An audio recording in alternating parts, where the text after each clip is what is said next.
I wouldn't ever die. And this monster starts running right at me. Annihilated by nuclear bombs. Beast is not dead. I put 4 bullets into him. Oh, you're crazy. But I saw that monster too. All I want is for someone to believe me. Contaminated. Face. Horrible. Looked like it would scare you to death. All right, let's get to work.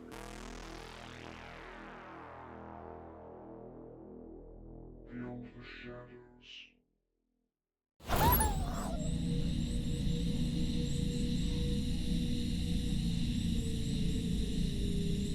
Good evening, friends. I forgot to bring up the cold opener. Hold on, there it comes. Before the word zombie meant apocalypse. Oh wait, must be deep voice. Before the word zombie meant apocalypse, before it sold movie tickets or survival kits, it was a whisper in the dark cane fields of Haiti. Zombie. It wasn't about flesh-eating monsters, it was about control. To be turned into a zombie meant to lose your soul, your freedom, your very will.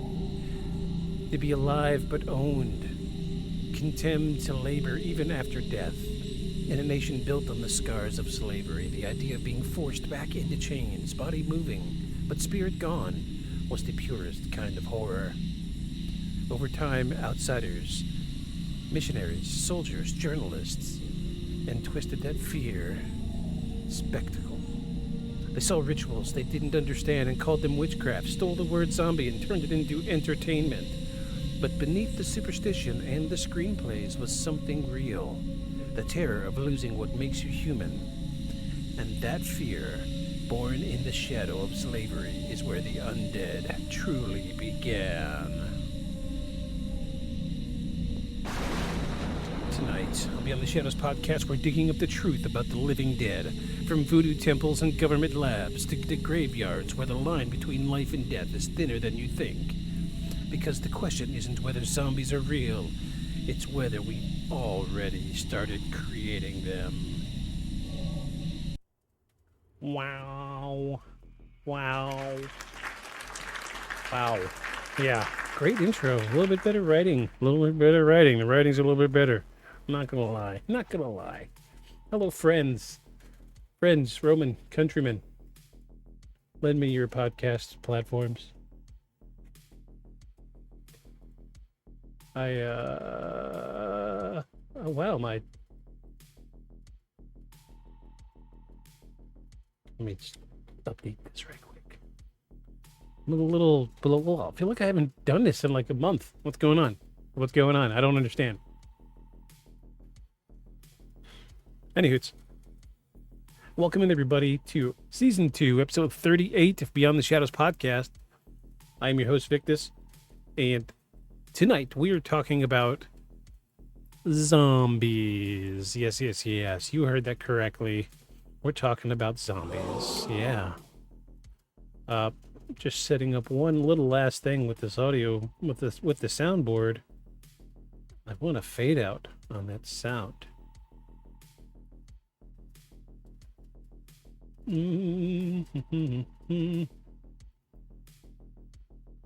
Yeah. Let's test that right quick. I just want to test it. That's it. I want to test to make sure that the spooky sounds, see, they fade in. But now will they fade out? Ooh, listen to that. Very nice. Very nice indeed. See how quick I change it up on you? Keep you guessing. Gotta keep you on your toes. Anywho, it's welcome in everybody. I'm glad everyone's here tonight. I say again, Season 2, Episode 38 of Beyond the Shadows podcast. I'm your host, Victus. Tonight we're talking about zombies. Yes. My very favorite. We talked about it last week, and we're doing it. We're really doing it. We're talking about zombies tonight. It's just like my eyes have been opened. All of a sudden, I'm like, there's these great subjects that we've never talked about for some reason. Like last week was vampires. This week we got zombies. What are we going to do next week? I'm not sure. Well, I know what it's going to be next week. Contingent upon someone being here. We will see. I've already started working on a script for next week, so I'm kind of excited about that. So welcome in, everybody. Let's see. We have some news. We have new news this week. We have some new news in Paranormal. Wow, my screen gets very red when I kill the script. Jeez. The software I use for my script writing is actually in dark mode, if you believe it. Yeah, look. Dark mode. See how bright I get? Yeah. Not so dark after all, is it?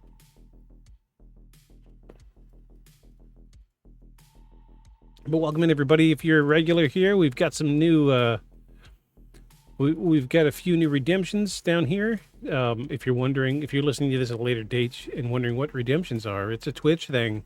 If you come into the podcast while we're streaming live on Twitch every Sunday, 5 p.m. Eastern Standard Time, there you will accumulate points the longer you're watching, and you could use those points for redemptions. And the redemptions interact with the stream directly. We're working on a few new things, some really interactivity things, changing like audio sounds, changing camera angles.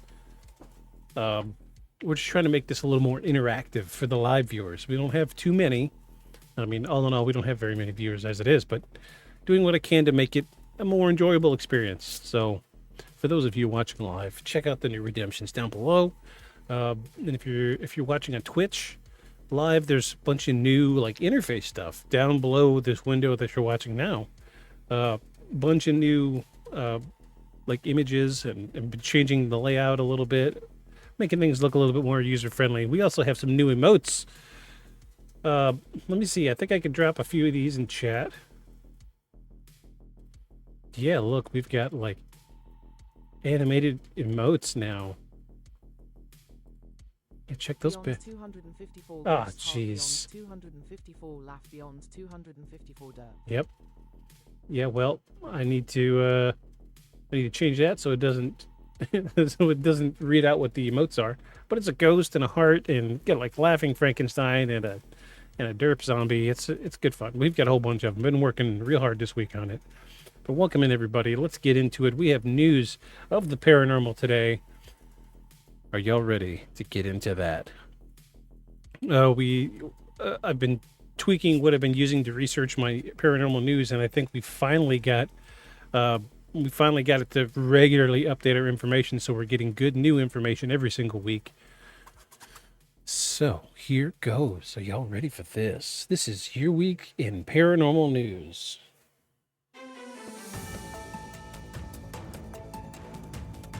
We'll start out with investigations and hauntings. Fundraiser launched for the Conjuring House.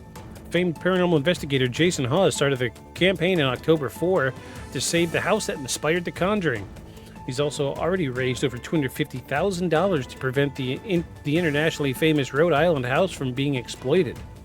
Celebrity ghostbusting comedian Kristen Wiig revealed she hired an online psychic to, quote, ghostbust her $5 million home.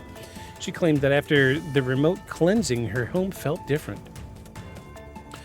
Pitt Greensburg ghost haunting.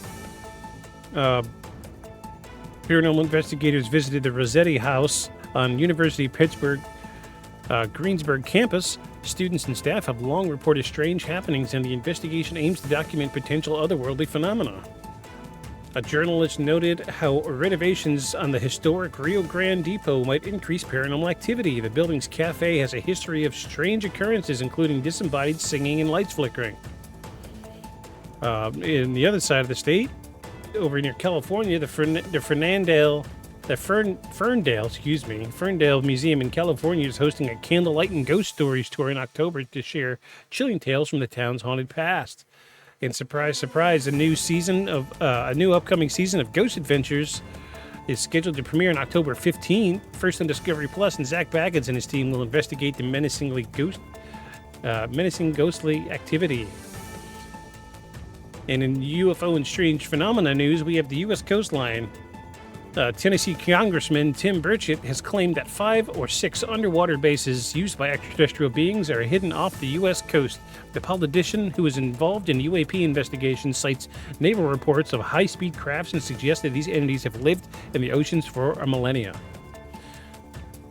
And a little further away from home here, we got the interstellar object known as 3I Atlas will make its closest pass to the sun in late October. While not visible to the naked eye, scientists and space enthusiasts are watching its journey. It does not pose a threat to Earth. The Michigan Mutual UFO Network, also known as MUFON, will give a presentation at the library in Mount Pleasant on October 6th. That's tomorrow, everybody.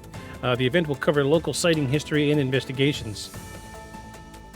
And disproven UFO missile incident.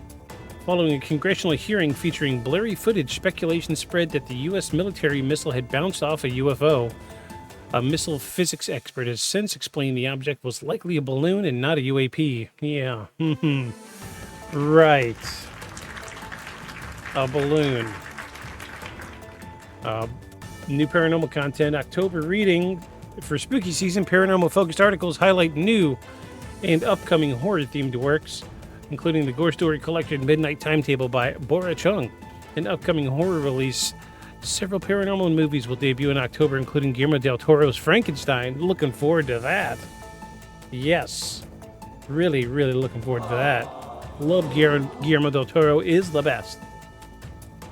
And the Ghost Story focused Good Boy and Shelby Oaks coming this October. So, that being said, that is our news in paranormal for the week. I hope you all enjoyed that. Let's just go ahead and get rid of that. I need to do a fade out on that too. Jeez, fade out. Fade out, pause duration, 5 seconds. Yes, save. Yeah, you gotta fade it out. Otherwise you just get freaking, the audio just stops like that. And it just becomes less entertaining, right? The sudden stop. It's dead air. Who wants dead air, right? Well,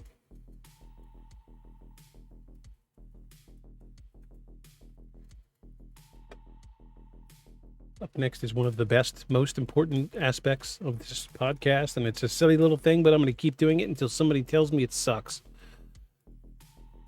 And it is one of my personal favorites because I love showing off these crazy shirts I wear. I wear these shirts, and I'm not doing this just for like funs and stuff, but I wear these incredible shirts, and half the time you can't even see them because the podcast catches me from shoulder up. And it was a bonding thing that my old co-host and I used to do together. So I'm going to keep this thing alive. And without further ado, I need to know, what shirt are you wearing today?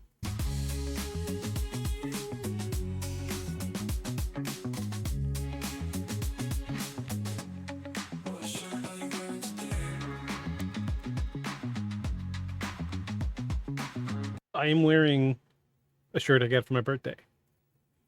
And usually I have a black light in here, but I moved it to the uranium glass case back here. But check it out. It's a glow-in-the-dark Halloween Hello Kitty shirt. Oh, yeah. Spooky season. Happy birthday to me. That was last week. I'm not going to tell you how old I am. I'm old enough to not enjoy how old I am. That's how old I am. Yeah, you could take that for what it's worth. Anywhoots, I think that about catches us up with our preliminaries.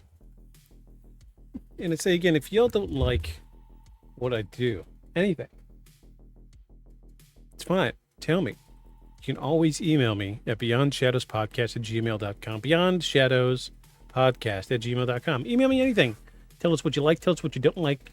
If you get an idea for an episode of the podcast, if you have a personal story of something crazy that's happened to you, reach out and tell me. I'll be glad to read your email live on the podcast or keep it private, whoever you choose.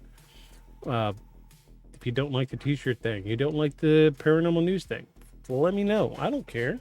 I'm a human. Talk to me. I talk back. Promise.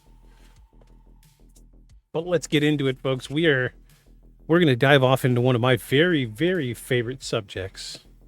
Very favorite. Tonight we're talking about zombies. Yes. Yes, those zombies. The Walking Dead zombies. But it didn't start off with The Walking Dead. It didn't start with George Romero. The idea of the zombie goes way back. There's so much more to it than just a shambling undead thing that craves brains, which we will find out later. And I'll just tell you now, the brain craving thing is purely fiction. It's just a thing that's been made up. But there are roots in the world that give this story a little bit of teeth. And we're going to talk about those tonight.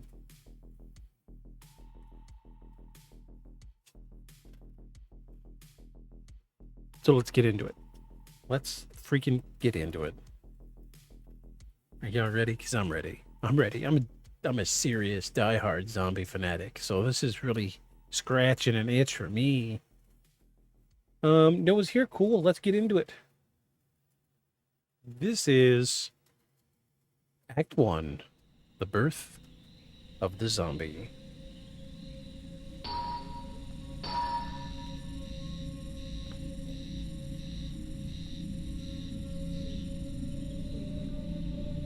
Before the zombie shambled through shopping malls or clawed its way across television screens, it belonged to Haiti. Not as a monster, but as a warning.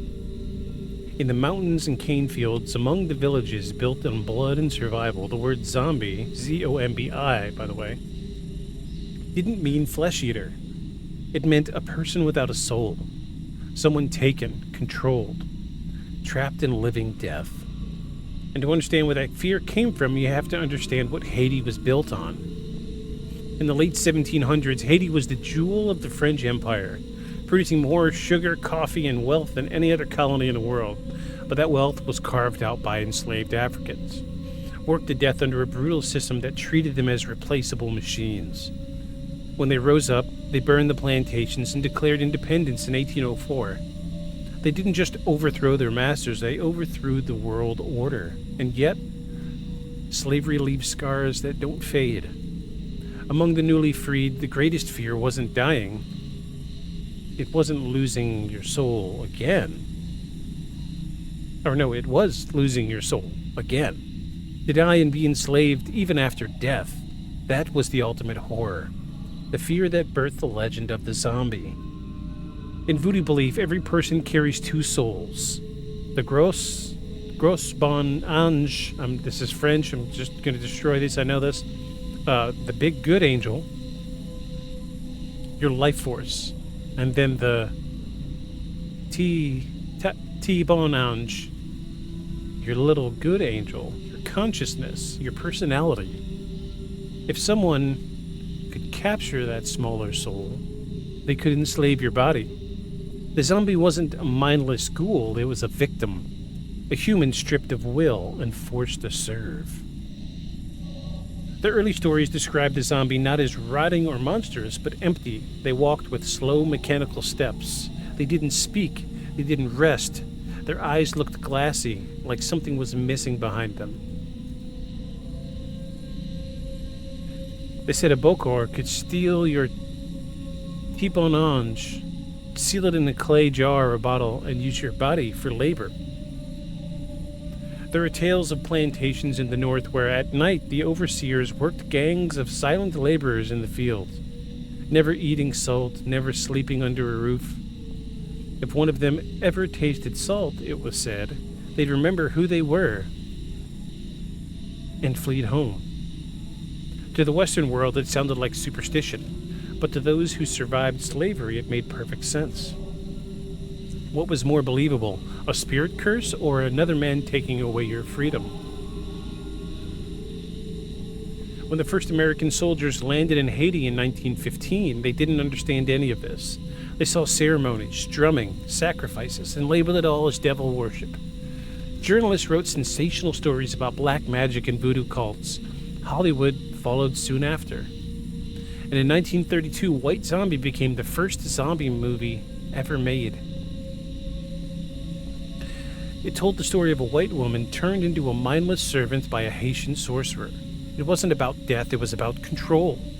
It was the colonizer's nightmare of losing autonomy in a foreign land, the fear of being made other. And just like that, the zombie was stolen. Stripped of its meaning, painted in horror and racism, rebranded for entertainment. But the real stories, the Haitian stories, never went away. Which brings us to one of our first cases. The case of the dead man walking. In 1980, 2 years before Wade Davis, a Harvard ethobotanist arrived in Haiti, the country was still buzzing about one name, Clairvius Narcisse. Doctors at Albert Schweitzer Hospital had pronounced him dead.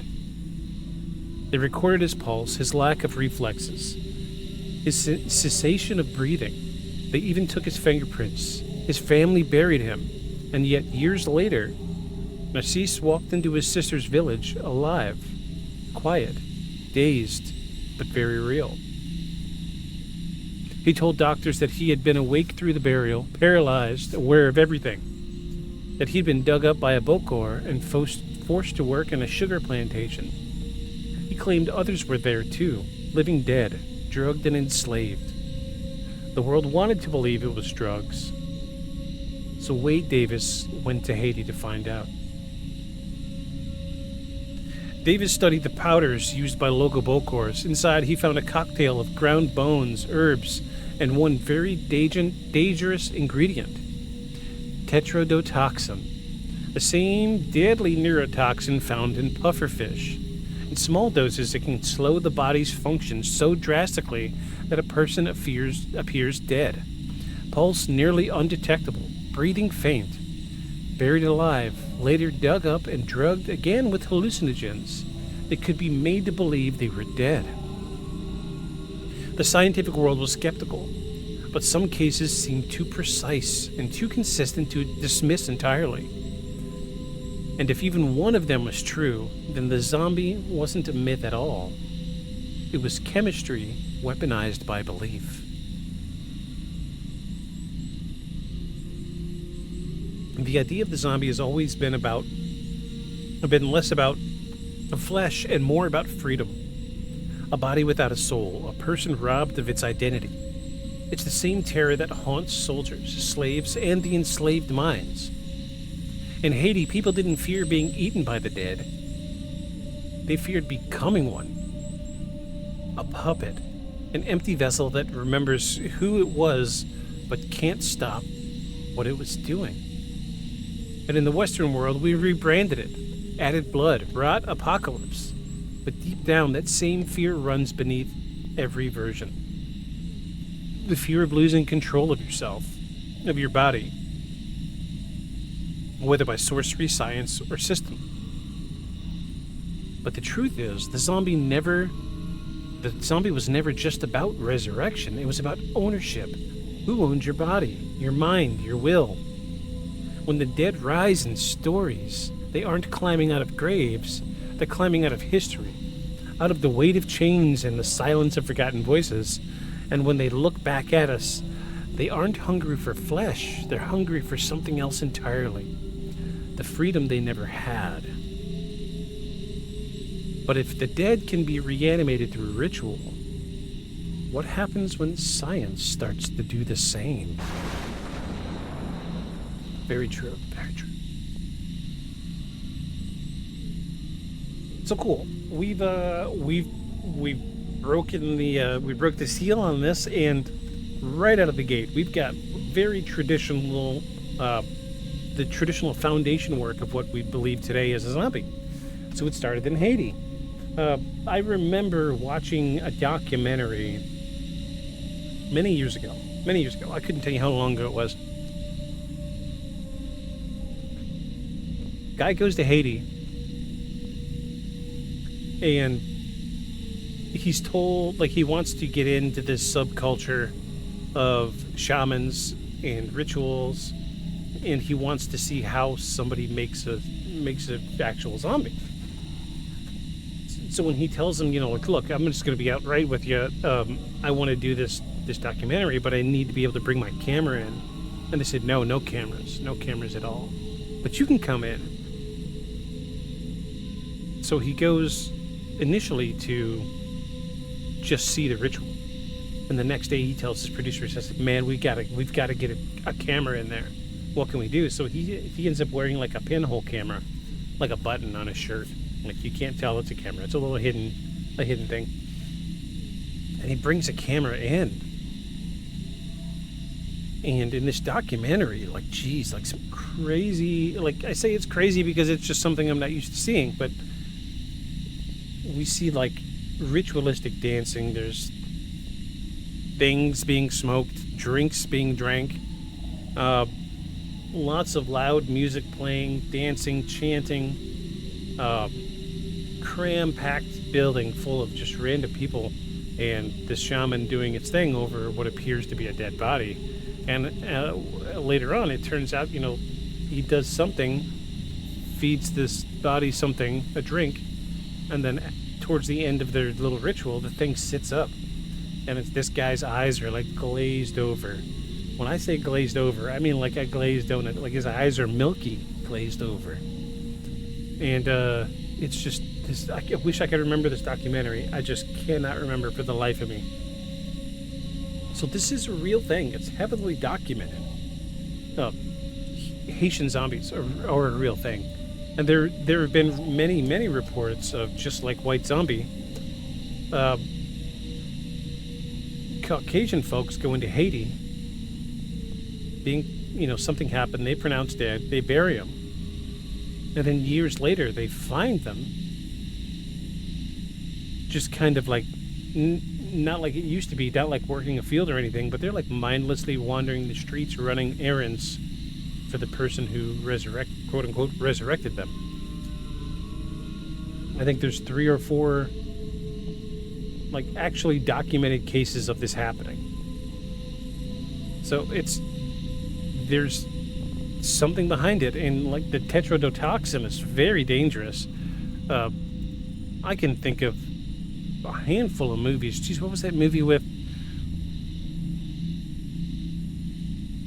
What was that movie with the guy's daughter gets killed, and he finds the guys that kill his daughter, and they do other things, but I'm not going to talk about that.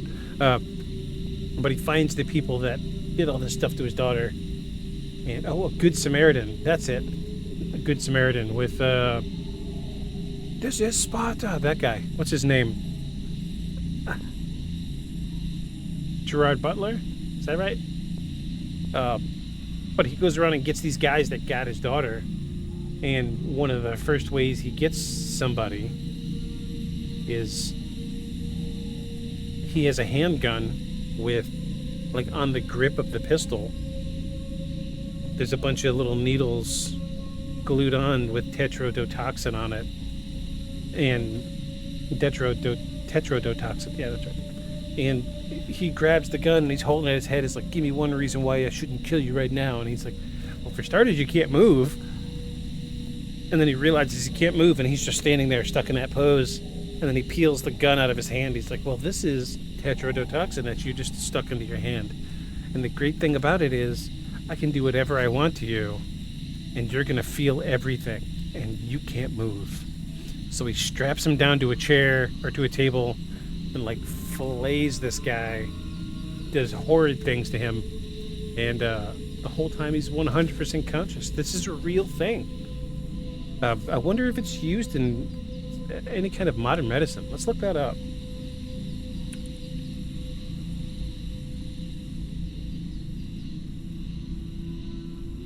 Yes, its short name is TTX. It's used in medicine, currently in phase 3 clinical trials for the treatment of cancer-related pain. Interesting. It's a potent neurotoxin from the pufferfish and other marine animals that provides analgesia by blocking voltage-dependent sodium channels, which are crucial for pain signal transmission in the nervous system.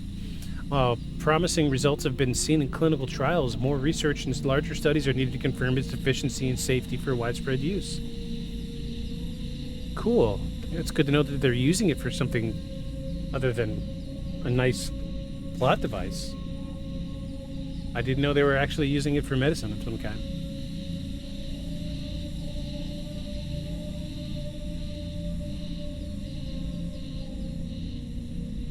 Hold on, my wife sent me a message. What did she send me?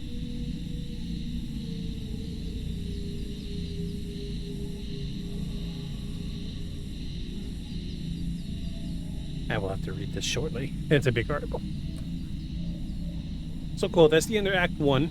we've come to the end of Act 1, and next we're going to talk about the science of the undead. Where we've got like some bigger colleges, like Harvard does a little bit of study. Don't get upset. Don't think that we're not going to cover any of the cool stuff tonight. We do have something later, and y'all are going to love this. Let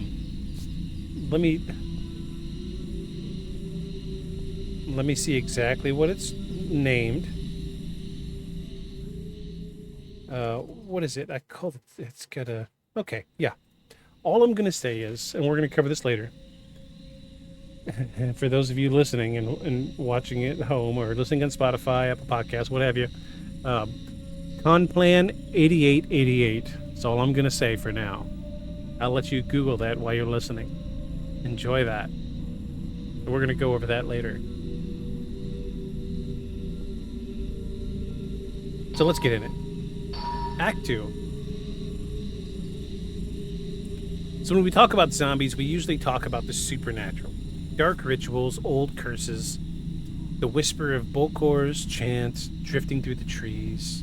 But there's another kind of resurrection, not born from faith, but from curiosity. And in 1982, Wade Davis arrived in Haiti on a mission that sounded like science fiction. The Harvard Ethobotany Department had heard of Clairvius Narcisse, the man who died, was buried and somehow came back. They wanted proof. They wanted to know if there was a drug, chemical key, that could unlock the boundary between life and death. Davis didn't go hunting for monsters. He went hunting for powder. He met Bocords deep in the countryside, men feared even by their own communities. They showed him bowls of crushed herbs, snakeskins, powder so fine they clung to the air. He gathered samples, shipped them back to Harvard, and when analysis came in, the results were stunning. Inside several of the powders, chemists found traces of tetrodotoxin, a neurotoxin so powerful that 1 gram could kill 30 people. Wow. It's the same compound found in the liver and ovaries of pufferfish, and it works by blocking the sodium channels in your nerves, essentially freezing the body from the inside. Your heart slows, your breathing becomes imperceptible, your muscles lock, and yet your brain stays awake. If used precisely in a controlled dose, it could create the illusion of death without actually killing the victim. The idea was terrifying. It meant the boundaries between life and death wasn't as solid as we'd like to think. It was just chemistry, and chemistry could be replicated. Davis claimed he found the recipe for zombification, a mixture of human bones, herbs, and tetrodotoxin that could paralyze the body long enough for someone to be buried alive. Then, once exhumed, the victim could be given a steady diet of Datura stramonium, also known as zombie cucumber or jimson weed. Datura causes hallucinations, memory loss, and confusion. Combined with oxygen deprivation and trauma, the victim could lose all sense of identity. They could become docile, suggestible, alive but no longer themselves. The science made sense on paper, but skeptics were quick to point out flaws. Tetrodotoxin is widely unpredictable. It can kill instantly, or it can wear off in hours depending on temperature, dosage, and the individual's metabolism. But there's never been a verified, controlled case of a living zombie created under observation. Still, Davis published his findings in The Serpent and the Rainbow. The world took notice. The Serpent and the Rainbow. Why does that sound familiar? Again, Hollywood made it into a film. And once again, the line between folklore and fact began to blur. Long before Hades' Bokors, science had been obsessed with one question: where does life end? And in the 1800s, European scientists formed experiments on freshly executed prisoners, running electricity through the muscles of the dead, watching the fingers twitch, eyes open, jaws clench. They called it galvanism. When Mary Shelley wrote Frankenstein in 1818, she wasn't inventing fantasy. She was reflecting a scientific movement already obsessed with resurrection. And over the next century, medicine began pushing the boundary even further. Defibrillators, adrenaline injections, artificial respiration. Every decade, the time window for reviving a stopped heart grew longer. And in 1901, a French doctor named Jean-Baptiste Vincent tested ways to revive animals after death by cooling their bodies and then rewarming them, a primitive form of cryonics. But by 1960s, scientists were experimented with a suspended animation, slowing metabolism with cold or chemicals to preserve life. Every step blurred the border between life and death a little more, and somewhere between those heartbeats, the myth of the zombie began to sound less supernatural and more inevitable. In hospitals today, patients are kept alive on machines for weeks, hearts beating, lungs expanding, and even when the brain is gone. Clinically, they're corpses maintained by current and code. Doctors call it mechanical life support. When researchers stimulate brain cells in cadavers, some neural activity returns for a few seconds before fading. In 2019, Yale scientists made headlines after partially restoring circulatory and cellular function in the brains of decapitated pigs hours after death. No consciousness, no awareness, but the cells responded. They woke up. They called the project Brain X. And they insisted it wasn't resurrection, it was research.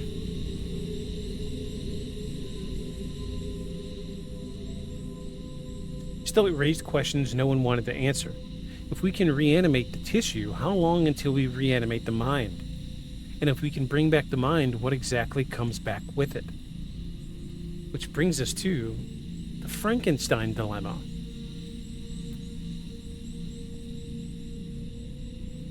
Every time science resurrects something, it also resurrects something else, a moral question. When a child dies and doctors restart their hearts after 10 minutes, everyone calls it a miracle. When researchers stimulate organs after the cutoff point of death, people call it progress. But when you take that same principle, restoring life, and remove the context of medicine, you start to sound like a Bokor. Davis once said, quote, "The zombie is not a monster. It's a metaphor for what happens when you remove a person's soul." Maybe modern science hasn't done the same thing in a different language. We've learned to preserve the body. We can even spark the brain, but the soul, the consciousness itself, is still beyond reach. We can't cure death. We can only counterfeit life.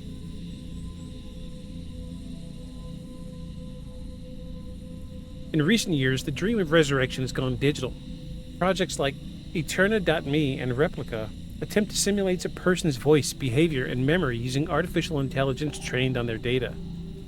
Some people upload their messages, videos, and personality profiles to create a living memorial. They call it digital immortality. But when the program starts talking back, is that still you? Or is it something that's wearing your voice? The scientists working on it see it as preservation, but others see it as a modern form of zombification, reanimating the shell without the soul. We used to fear Bokor's powder, but now we should fear the algorithm's code. Oh, that's deep. That is deep. Yeah, fear the algorithm, for real.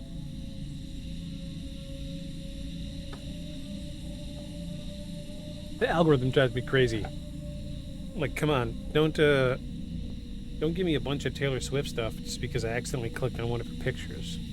But her new album, jeez, it's only been out like 2 days and I'm already tired of hearing about it. Ugh. It's funny, my wife said the new Taylor Swift album isn't great. She listened to the whole thing. And she said, you know what, it's not great because she's not writing about breakups anymore. So, like, where's the flair now, right? No breakup stories because she's not breaking up anymore. She's married. Oh, God help that man if she ever divorces him.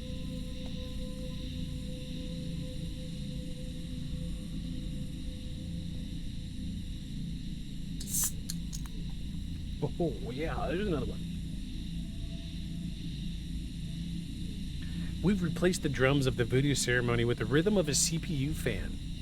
We've replaced the graveyard with the cloud, but the story's the same. The body reanimated, the mind enslaved, the will erased. Whether it's chemical, mechanical, or digital, the zombie is still the same equation. A human being minus autonomy. When you look at a ventilator keeping someone alive or an AI voice reading the words of the dead, you have to ask yourself, are we resurrecting or replicating? Because if science can freeze the body, restart the heart, upload the mind, or synthesize the soul, then maybe the apocalypse won't come with groaning corpses. Maybe it'll come quietly, through code and curiosity. Not the dead walking, but the living fading. Every discovery that blurs death brings us closer to something that doesn't belong here. And for every scientist trying to understand life, there's another trying to control it. Because sometimes science doesn't stop at medicine. Sometimes it becomes a weapon. And when you mix fear, power, and biology, you get a cure. You get an army. An army of what?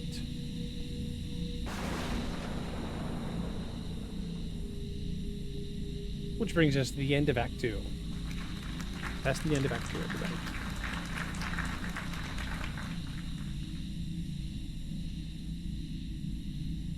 So the script is a little poetic. I'm not going to lie. It's a little poetic. But there's a lot of facts underlying here. The science aspect of the zombie. We're looking at, thin line ideas of what we call a zombie today.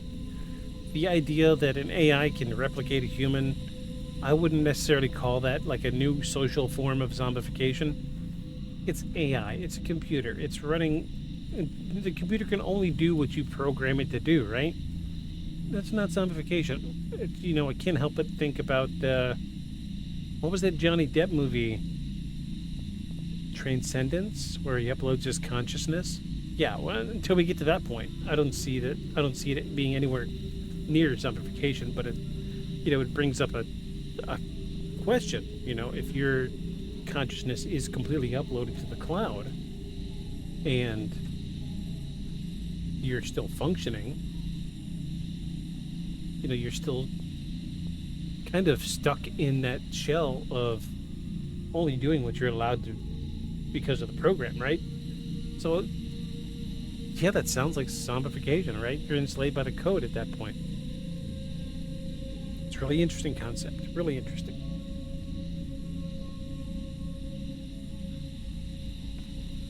Oh, gross. I've had just enough to drink that I can hear my voice. Yeah, I hate the sound of my voice. That's why I do not edit the podcast, because I do not like hearing me at all.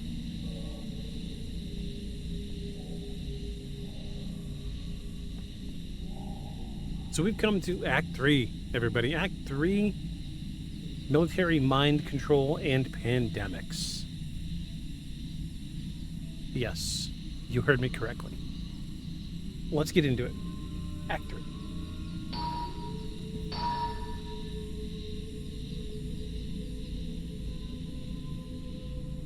So if Act 2 was about the way science inches across the border of death, Act 3 is about what happens when power follows. Because once you accept that bodies are machines and minds are circuits, someone will always ask the next question. Can we flip the switch for them? This is the part where the zombies stop being folklore and start looking like policy. Armies don't win because soldiers are the strongest. They win because they're the most controllable.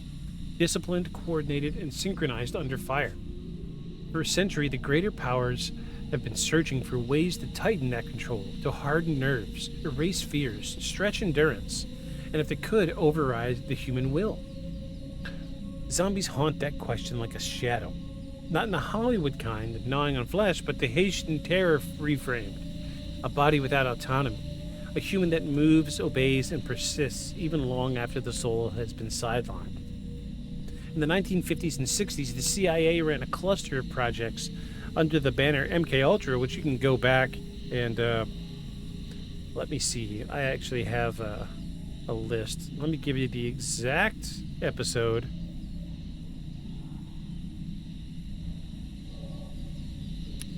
Where did my episode list go to? Oh, geez, it must be my other account.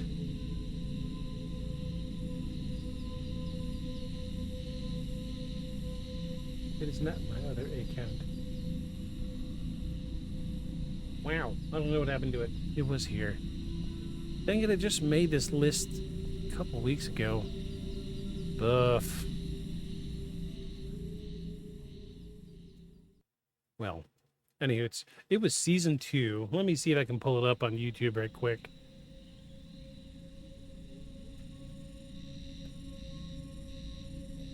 Was it season 2? Or that was season 1?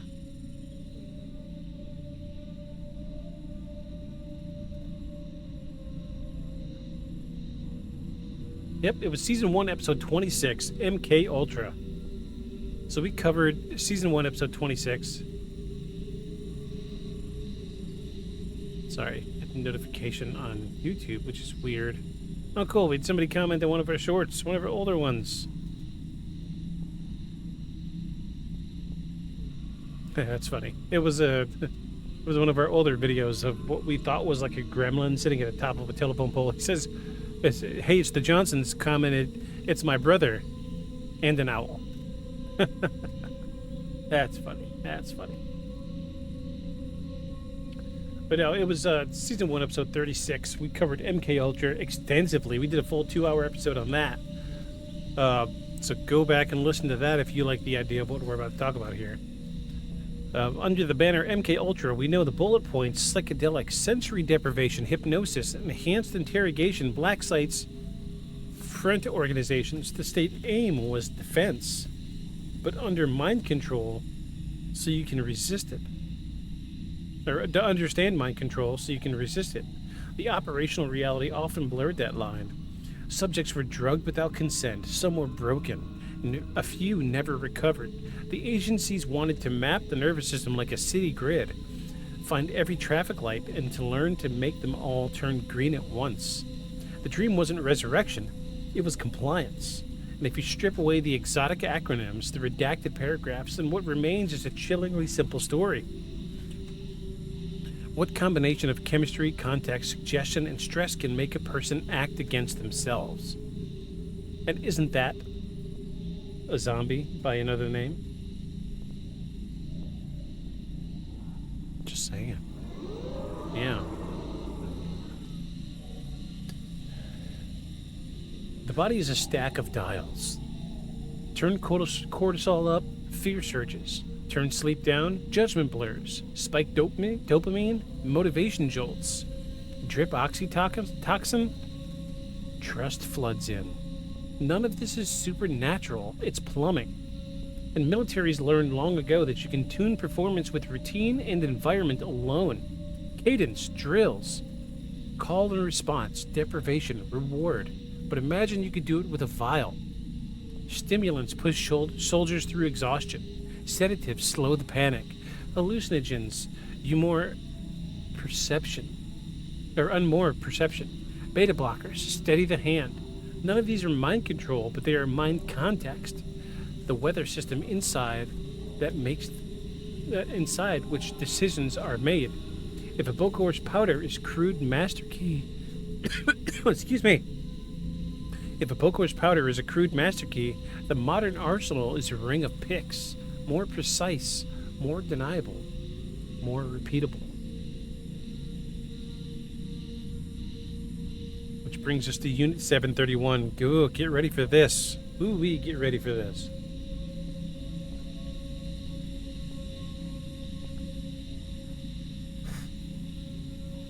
Yeah, I might need to do this one once or twice to get ready for this thing. Y'all thought the Nazis were bad. Wait for this.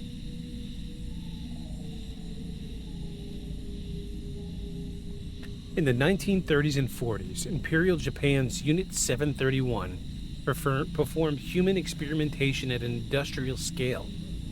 Frostbite trials, vivisections, pathogen releases. The goal was to weaponize biology. Rats, fleas, prisoners, villages, life itself treated as test apparatus. When people talk about zombie programs, they often leap to fantasy, but the documented truth is grim enough. Men in uniforms trying to write behavior into the body with microbes and pain. Strip away the gore and you're left with the idea, too awful to name. If a pathogen could agitate, disorient, or drive aggression, it would be the closest thing to a rage virus that reality permits. Not immortal, not undead, but unmoored. A person animated by impulses they can't recognize as their own. But in the modern era, research gets reframed. Projects arrive with cautious names, Operation Resilience, Cognitive Enhancement, Agent-Based Threat Modeling. You'll see grants for neural interfaces that promise faster reaction times, better prosthetics, seamless drone control. You read about gene editing safeguards to prevent pandemics, and they're all defensive, humane, and enlightened. And then in some quiet annex to the same literature, someone models what happens as if an adversary does the opposite. Grooms a pathogen for confusion, tunes neurotoxin to persistence, designs a molecule to slip past the blood-brain barrier and park in the amygdala like a brick on a gas pedal. These papers don't say zombie. They say behavioral modification, effect dysregulation, coercive neuropharmacology.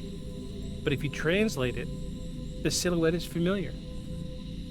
The moral is not that a super soldier horde is coming. The moral is that a temptation keeps coming. Technology sprints, ethics limps, and secrecy leaves no footprints.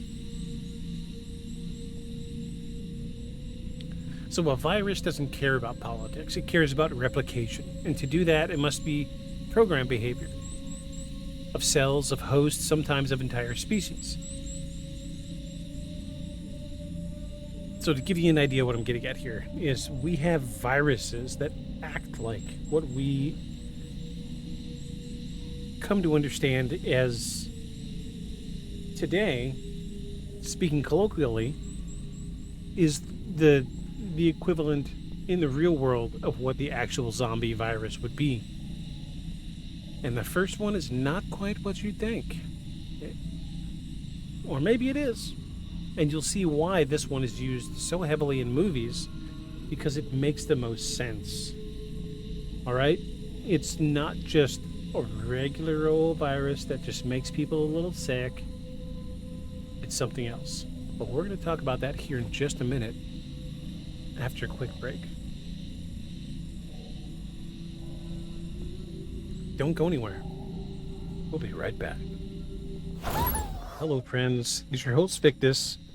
This is Beyond the Shadows podcast. And if you're here, I appreciate it. And if you could take the time to just hit the like or follow or subscribe button, it would help this show out tremendously. We have no sponsors. We have no ad revenue. We only run ads based on the platform we're streaming on currently. But for us, we have no budget. We have no money coming in. So every single thing that you guys do to help this podcast helps me personally. I do all this by myself. And if I could get you to take just a minute out of your day to hit that like, hit that follow, hit that subscribe button, it would help us out tremendously. We're doing whatever we can to increase our exposure out here. And if you could take your time out of your day to do that for us, it would be very grateful. It would help us continue doing what we do and creating the best content possible. So thank you for being here, and I look forward to seeing you guys on the show.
Hello, friends. I have returned. Oh. I'm a 40-plus-year-old man, and I need to use the restroom sometimes. Sorry about that. I'm back. Alright, well, we hit the halfway point. Doesn't look like anybody's watching. That's okay. Let's change our category on Twitch. See if that helps.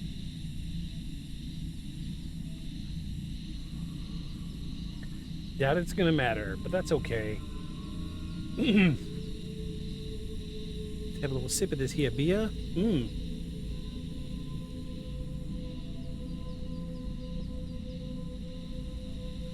So when I left you, I hinted at the first real version of what we would consider a zombie virus. And if you think back, so let's go way back to like the early 2000s when we had the remake of George Romero's Dawn of the Dead. And this is a constant between all of the zombie movies that you know today, is that there is a virus causing this outbreak. And the virus is what turns people from living to dead to resurrected, right? And so the idea, the concept of going from living to dead to resurrected is what they did in Hollywood was they took real life viruses and twisted it a little bit, because we know, as we know, viruses mutate, they change constantly. And the big one was rabies. Okay, so let's get into it just a little bit.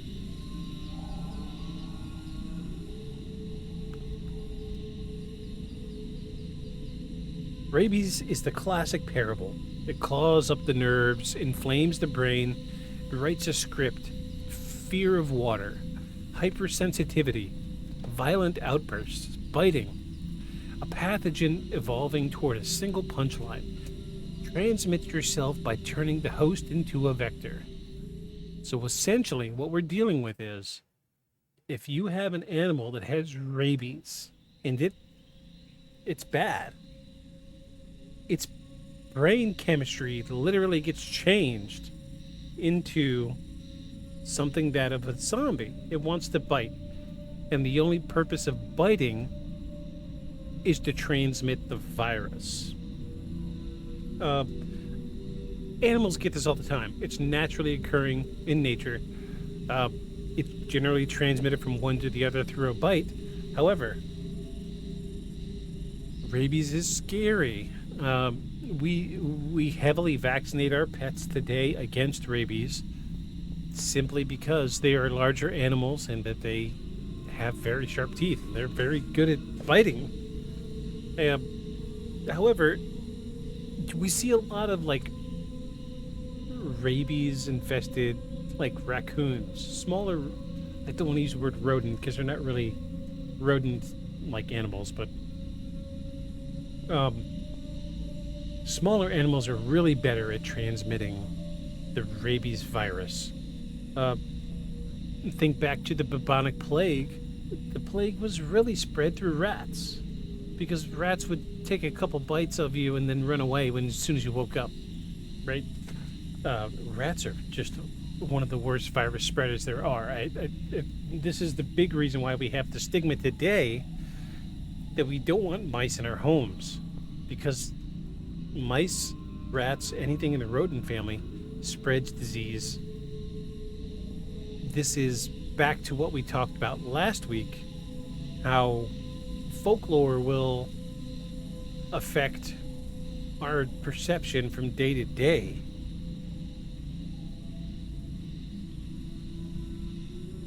To feed us the information we need to know about the dangers of the natural world.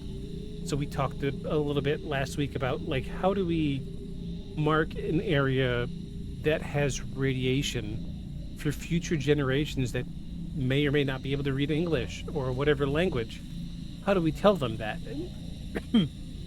They were unable to come up with anything. So, this is what we're dealing with here. We have so ingrained ourselves with the concept that rats and mice deliver disease and viruses that,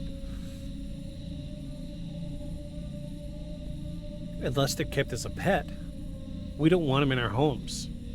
Straight up. Rat poison, mice traps, glue traps. You could buy these things at Walmart. And it's there for a reason, because we're so heavily ingrained in the idea that we don't want mice in our homes. And that goes back to rabies, to the bubonic plague. Rats were the big spreaders. Simple as that. But rabies is horrifying, absolutely horrifying. I remember years ago, I had done industrial maintenance in a facility, and I'd gone out early one morning because the part of the facility I worked on had a bunch of really heavy equipment, and they called me out early, say, hey, we need you to come over here. We got this equipment went down. I said, sure. I come out. It's real early, like 2 in the morning, 2:30. There were a few people working in the facility, but as I walked along outside, there was a little like concrete path. There was a raccoon in front of a security light that had been running in circles. Like tight circles.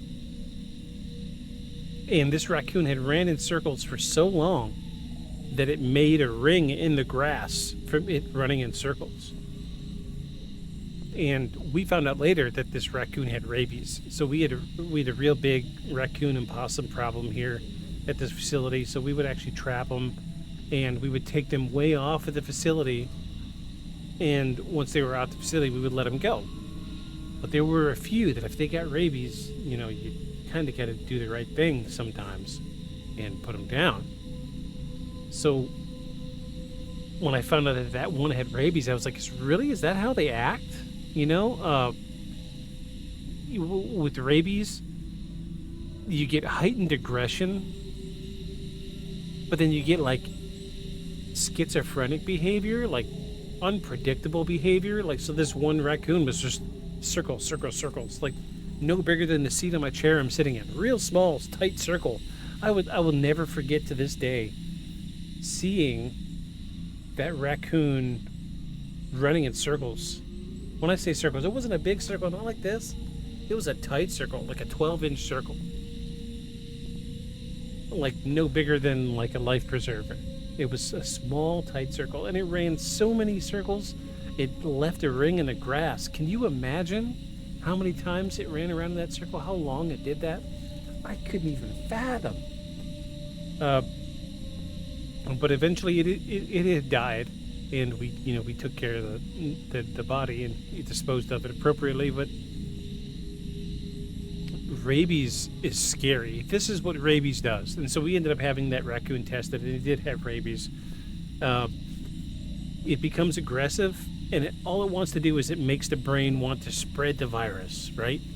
So it had reached the point where it's past wanting to spread the virus, and it started making that raccoon crazy. It was so wild. It was so absolutely wild.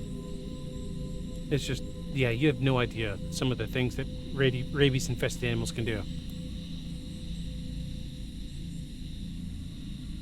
So then there are gentler pirates.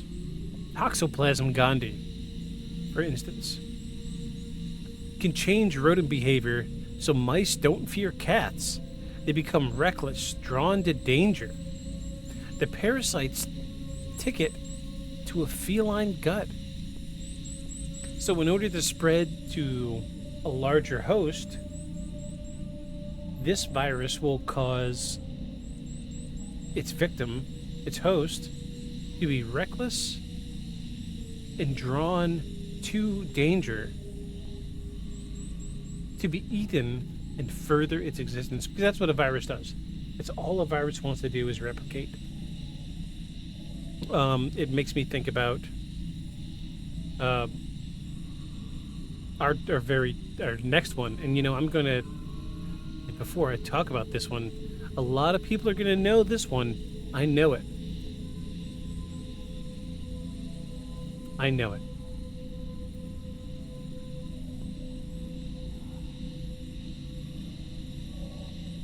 Ophiocordycepsis. It hijacks an ant, puppeteering it to climb, clamp, and die in a spore-friendly pose.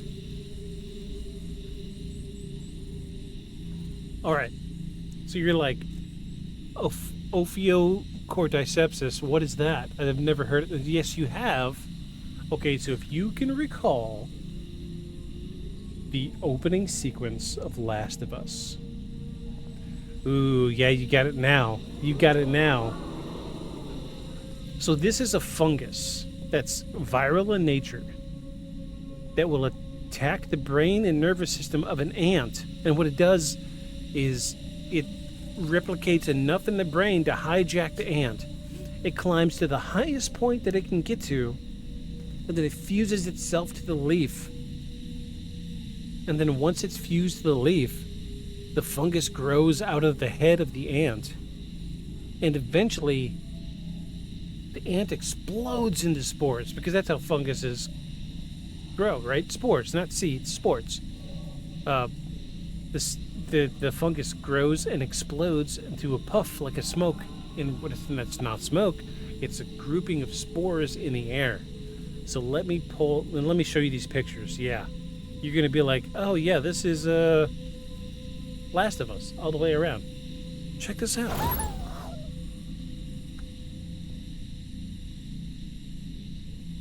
So there are many branches of this fungus. And it doesn't explicitly attack ants. Ants are the biggest one that we study. But yeah, let's just pull this one up right here.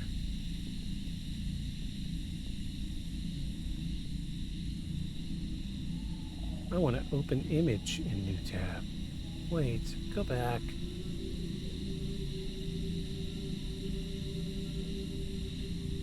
Yeah, check this bad boy out. So you can see where the fungus has spread. The ant clamps onto the stem of the leaf. You can see the spores have grown all over this thing. Like, it's all over the place. This fungus literally took complete control of the ant, made it climb and climb and climb and climb and climb until this spore bulb grows out of its head and its torso. And eventually these bulbs explode and the spores are released. And because they're up so high, the spores take time to drift down. And once another ant comes in contact with it, then it reproduces. It's viral in nature, but it's a spore, it's a fungus. And this is where the idea of The Last of Us, the virus in The Last of Us comes from. Is, let's pull up Last of Us zombies. I want some images.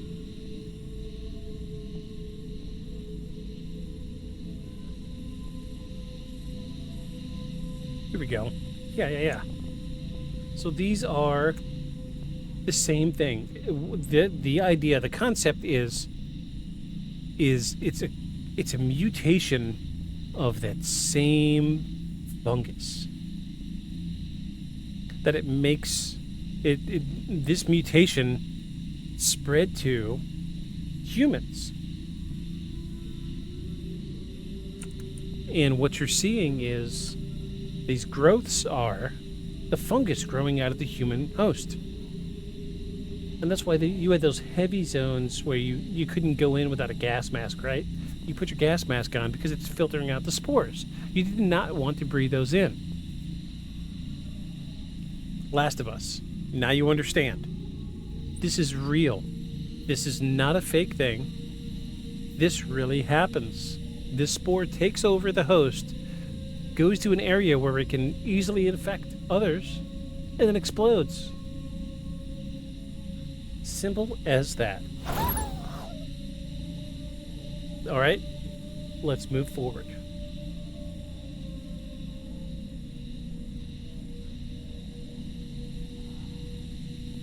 So no shambling corpse, no resurrection, and yet if you're looking for real-world zombification, here it is. Compulsion at the molecular level.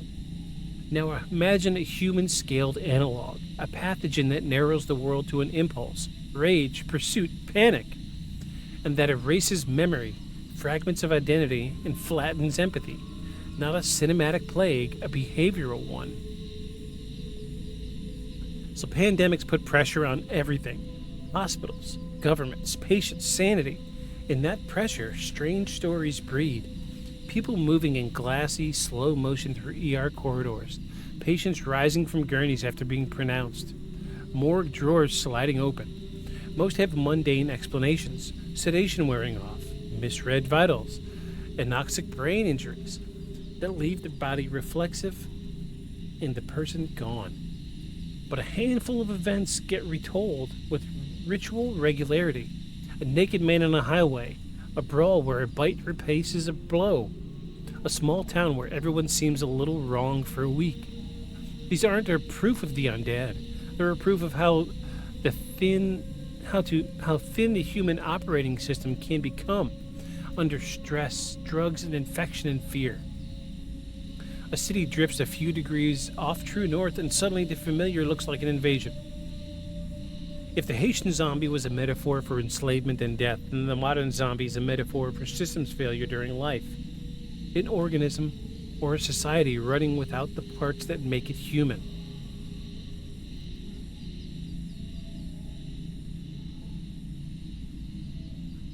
So we don't need a virus to make a population compliant. We have feeds and metrics, endless scrolls tuned to keep the thumb flicking, the eyes glazed, and the dopamine just high enough to postpone sleep. We have work cultures that celebrate exhaustion, propaganda that pre-records our opinions before you notice that you have them, algorithms that learn your vulnerabilities and smile as they serve them back. If a Bokor steals the T-Bonange, the little good angel of the self, with powders and terror, modern life can do it with push notifications and deadlines. The end result looks eerily similar from the right angle. A person moving through prescribed motions, consuming, producing, repeating, without reflection. We built a world where it's possible to live a long time without being awake. That's not the apocalypse, that's the pilot episode. So let's say you were an unprincipled strategist with access to contemporary tools, not a necromancer, an administrator. You wouldn't grow corpses in a lab. You'd shape populations. Use a mild agent, chemical, informational, or emotional, that amplifies reactivity and shortens attention. Pair it with environments that demand speed over thought. Reward conformity with microstatus like scores, ribbons. Punish dissent with isolation, debt, or noise. Keep people tired, keep them scrolling, keep them available. No rot, no moans, just slow subtraction of sovereignty. Sovereignty. That's the word I look for. Sorry. If that sounds like a sermon, it's only because it's close. There are always rumors, DARPA zombie drills, secret files about reanimating troops, black budget horde control. Most of it is folklore stitched from misunderstood training exercises and Halloween season headlines. We don't need the rumors. The declassified history already proves the principle. When a lever over human behavior appears, someone somewhere will pull it. The difference between a lab protocol and legend is sometimes just a layer of dust. The question is not, could they? But where do we stop? In medicine, we draw a line around personhood, consent, dignity, and autonomy. In war, we're supposed to draw lines around the unacceptable, treaties, conventions, oversight. In technology, we barely started drawing at all. Every discipline that touches the mind should be haunted by a Haitian proverb. Tout le monde c'est monde. Every person is a person. The zombie myth exists to remind us what happens when you forget.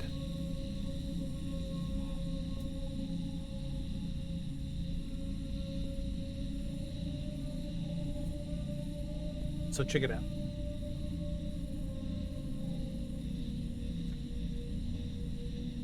Picture 4 rooms. In the first, a soldier inhales a stimulant mist before a 40-hour mission. In the second, a patient's sedation is dialed just high enough to stop them from pulling tubes. In the third, a worker stares at a dashboard tuned to their day that turned their day into a slot machine. And in the fourth, a teenager watches short videos for 3 hours and cannot remember any of them. 4 scenes, 4 levers on the same machine. None of them spawn a goal. All of them edge a human toward automatic. That's the modern zombie, the automatic human. It's here that the circles close, because the oldest Haitian stories never said the zombie was invincible. They said the cure was salt, a taste that wakes memory, that reminds the body that the person is inside. Eat it and you remember your name. You go home. There's wisdom in that poetry. Every culture has salt, rituals or relationships that restore agencies, practices that make you present, a way to say, I am not just motion, I am a person. If Bokor's art was to remove the self, a community's duty is to restore it. Because if Act 1 told us the zombie began as a story about enslavement, Act 2 showed us how science can counterfeit life. Act 3 is the warning. When fear and power meet biology, people become systems to be optimized. The undead are not clawing at the door, they're standing behind it, clipboard in hand.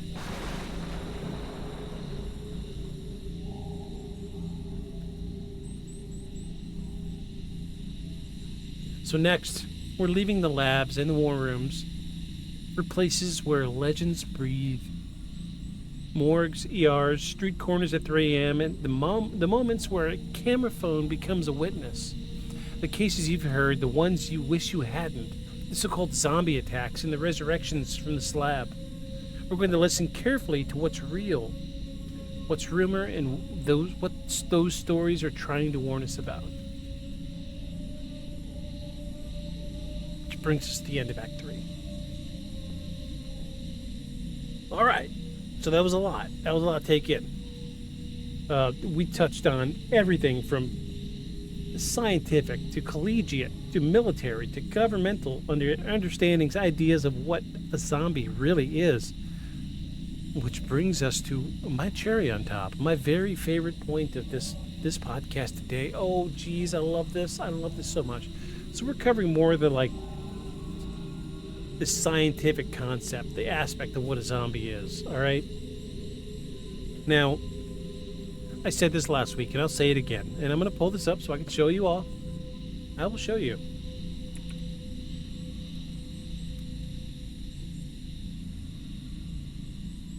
Yeah, there we go. I am a fanatic. There's one thing that everybody's got that one thing, the one thing that they love, they crazy about it. Some people it's pottery or sewing or gardening, muscle cars, or God forbid somebody's crazy about doing drugs or just being stupid all the time, drinking, drugging, carrying on, running the roads, robbing, stealing. There's a bunch of different things that somebody could be very interested in. It's the thing that they love more than anything. It's an interest, a hobby that's seated into their bones. You know what I mean? Everybody's got one. Everybody. It could be cats. Some people are really into cats. The crazy cat lady, There's no rules or regulations. You find an interest and it brings you great joy. So you submerge yourself in it. So for me, it's zombies. I love zombies. And when I say zombies, I'm not talking about the Haitian zombies, I'm talking about the Hollywood zombies. This is one of my very favorite books, and if you haven't read it, go and read it.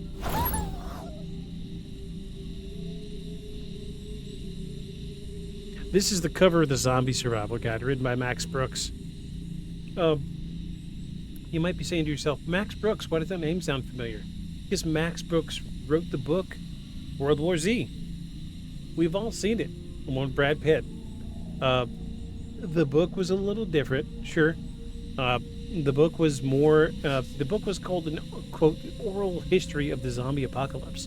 It was a journalist writing a history about the zombie apocalypse, and the movie was so far off base. It was entertaining. I enjoyed it. Didn't quite scratch the zombie itch that I wanted, but that's okay. However, this book, this is, for the lack of a better word, it's a straight-up survival guide. This is the book that if you're really scared about a zombie apocalypse, go and get this book. It will teach you everything you need to know. It is literally called the Zombie Survival Guide, Complete Protection from the Living Dead. This is an actual survival guide. I bought it because I thought it was kind of funny. I thought it was a cool gag. But the more I read it, the more I was sucked in. I have this book. It's downstairs. I should have grabbed it when I went to the bathroom, but I didn't. Sorry. However, something I wanted to bring up. Check it out. There it is on my wrist. It's the cross of the rifle and the machete. Well, it's upside down, but did you get it? I see this every single day. It is from the cover of the Zombie Survival Guide. I am a diehard fan. Diehard. This is the best book for prevention against zombie apocalypse. If you haven't read it, go and read it. If you are just interested and you want a good read, there's tons of really good information. Let me hit you with the Cliff Notes, the what is it? TLDR, too long didn't read. Here you go. Blades don't need to be reloaded. Move upstairs, barricade, block, stay silent, stay dark. There you go. Now you know how to survive the zombie apocalypse. I love it. I say it all the time. We had a conversation at work just last week, or the week before, because this same conversation came up, and I was like, you're like, look here, and I showed him my phone. Like, this is the book that I'm talking about. This is the Zombie Survival Guide. Check it out. It's a really cool little book. And I was like, look, I've even got the tattoo, and I showed him. They're like, dude, you are hardcore in it. I say, yeah. I was like, it's my thing, right? They're like, what's the best weapon, right, against the zombie? Okay, so we know, because of George Romero, to remove the head or destroy the brain. Simple as that. It's the only way to do it. Ideally, you want to destroy the brain because there are recorded incidences of a decapitated zombie head staying animated until you destroy the brain. So there's a weapon called the Shaolin Spade. And this is what the book says is the perfect zombie killing weapon. Let me pull it up.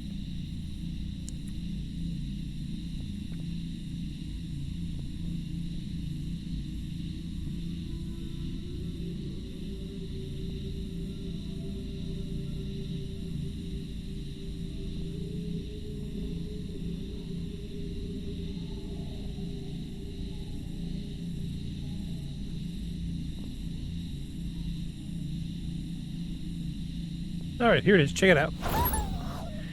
This, my friends, is the Shaolin Spade. So both ends of this weapon is bladed. The axe-looking head at the end is an axe, but the other end is a crescent moon-shaped blade that was specifically designed for decapitation.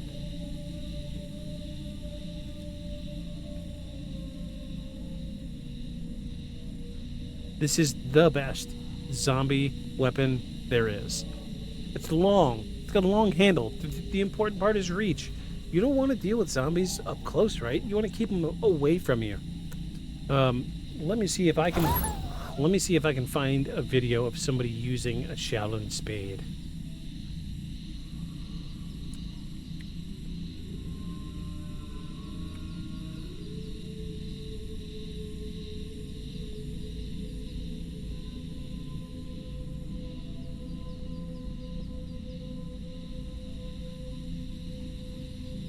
Ooh, I think I found one. Oh no, it's on Facebook.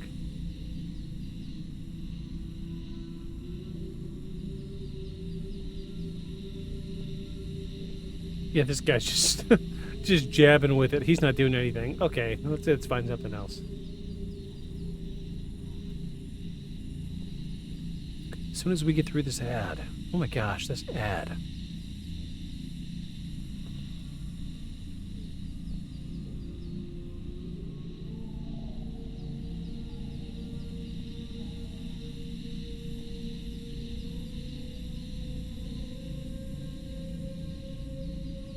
Come on.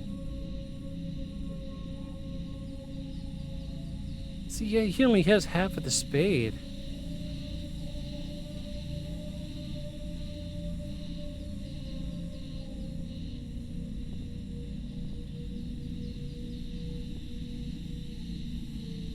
Alright, so this is going to be a little silly, but check it out. Here we go.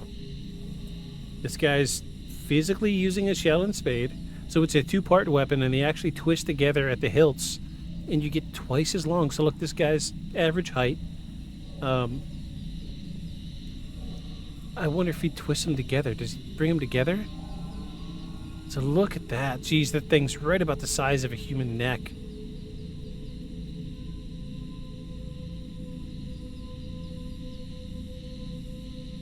So you could see how this weapon could be a very good defense weapon.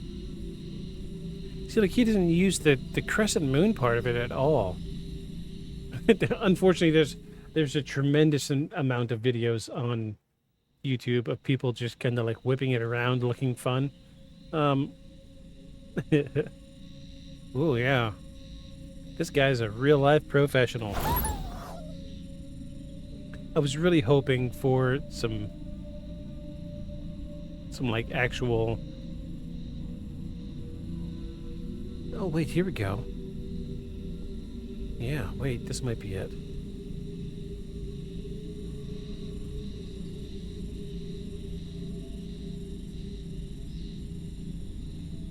Here you go. Yeah, like, dude's trained. Look how fluidly he can move that thing. Oh my gosh. This thing is meant for decapitation. Alright? Ooh, no shirt. Yeah, now he's getting serious about it. So if you were proficient with the Shaolin Spade, you were very good. Or you were very, very much prepared for the zombie apocalypse.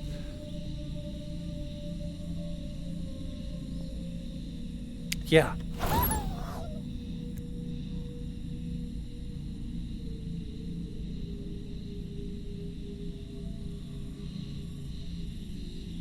Excuse me.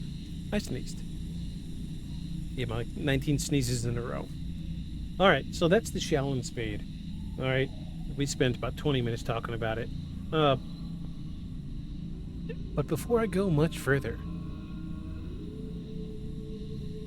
I want to talk about one more thing, but I've got to use the bathroom again because I've been knocking these fucking beers back. We're getting close to the end, but I want to talk about this, and this is very important. We talked about it earlier. I mentioned it, but I wanted it to be kind of a precursor of what we're going to talk about tonight.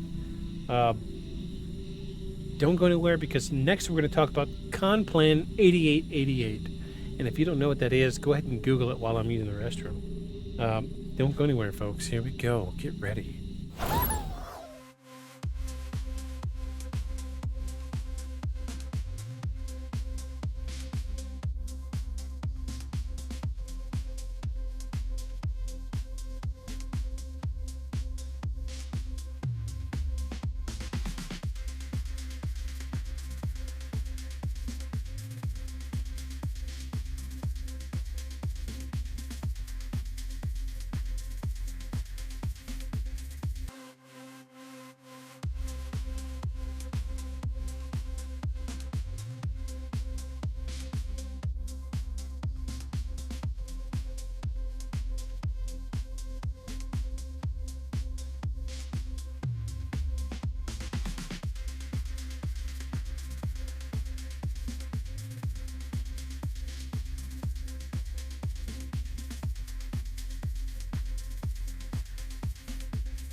Okay, we are back. We are freaking back. All right. So I promised it at the beginning, and here I am now. I'm going to talk about it now. Are you ready to hear about Con Plan 8888?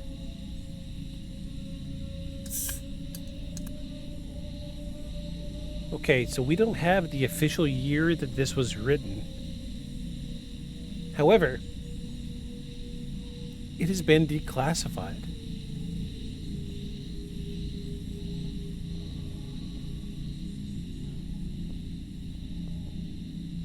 Let me read a disclaimer. So, Con Plan 8888 disclaimer. This plan was not actually designed as a joke.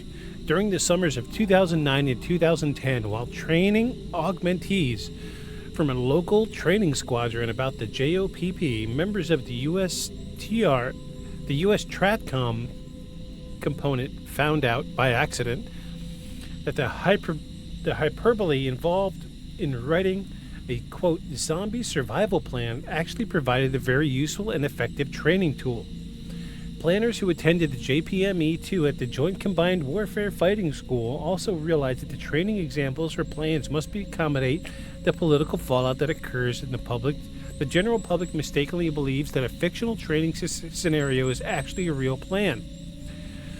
Rather than risk such an outcome by teaching our augmentees using fictional scenarios used at JCWS, we elected to use a completely impossible scenario that could never be mistaken as a real plan. Because the plan was so ridiculous, our students not only enjoyed the lessons, they were actually able to explore the basic concepts of a plan and order development, fact, assumptions, specified and implied tax, references, etc. very effectively. We posted this plan because we feel it a very enjoyable way to train new planners and boost retention of critical knowledge. We posted this to Intellipedia after reading about the benefits of crowdsourcing phenomena in the business management book, The Starfish and the Spider. Our intent was to place this training tool in the wild, is in quotations here, so that others were also interested in finding new and innovative ways to train planners could have an alternative and admittedly unconventional tool at their disposal that could be modified and updated over time. We also hope that this type of non-traditional training approach would provide inspiration for other personnel trying to reach topics that could be very boring. If you suspend reality for a few minutes, this type of training scenario can actually take a very dry, monotonous topic and turn something rather enjoyable. We're dealing with... Are you ready? Con Plan 8888. This is contingency plan number 8888 from the federal government. This is an actual contingency plan written up. Actual contingency plan written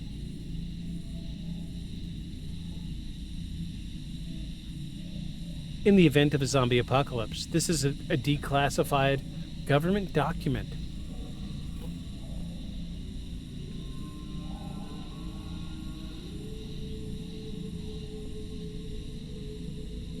So let me read through a couple of these paragraphs right here. Zombies are horribly dangerous to all human life, and zombie infections have the potential to seriously undermine national security and economic activities to sustain the way of life. Therefore, having a population that is not composed of zombies or at all risk of their malign influence is vital to U.S. and allied national interest. While the U.S. currently enjoys several asymmetric advantages in against zombie infections originating in the Eurasian landmass, these advantages can easily be negated by air and sea traffic that can transport the source of a zombie infection in North and South America. Further, asteroids and nuclear space radiation that can convert people into zombies can affect any landmass or population on the Earth. Given the rapidity at which the zombie outbreaks spread, decisive, overwhelming, and possible unilateral military force may be required to negate the zombie threat. Plan execution. Complan 8888 is designed to be implementable across all 6 phases of military operation, which directed POTUS, a bunch of acronyms here. Come on, blah, blah, blah, blah, blah. The zombie threat, in summary, is under pathogen zombies, radiation zombies, evil magic zombies. EMZs are zombies, life forms created via some form of occult experimentation which might otherwise be referred to as evil magic. Space zombies. Space zombies are a zombie life form originating from space or created by a toxic contamination of the Earth environment via some form of extraterrestrial toxin or radiation. Zombie satellites, however, they pose no danger to humans unless they conduct an unplanned deorbit. Typically, zombie satellites only pose a threat to the SATCOM services like DirecTV. WZs, weaponized zombies, are zombie life forms deliberately created via bio or biomechanical engineering for the purpose of being employed as weapons. Zombie weaponization programs and supporting infrastructures are included in COAs to deal with these threats. The movie The Crazies exemplifies the most common force of WZs, weaponized zombies, humans turned into zombies via exposure to chemicals or gases. This is a legit government document, and it goes on for pages and pages and pages. Phase 1, deter day-to-day operations. Upon receipt of blah, blah, blah, blah, blah, blah, blah, will become the supporter command for Phase 1 operations. In this plan, it is important to note that zombies are not cognizant life forms.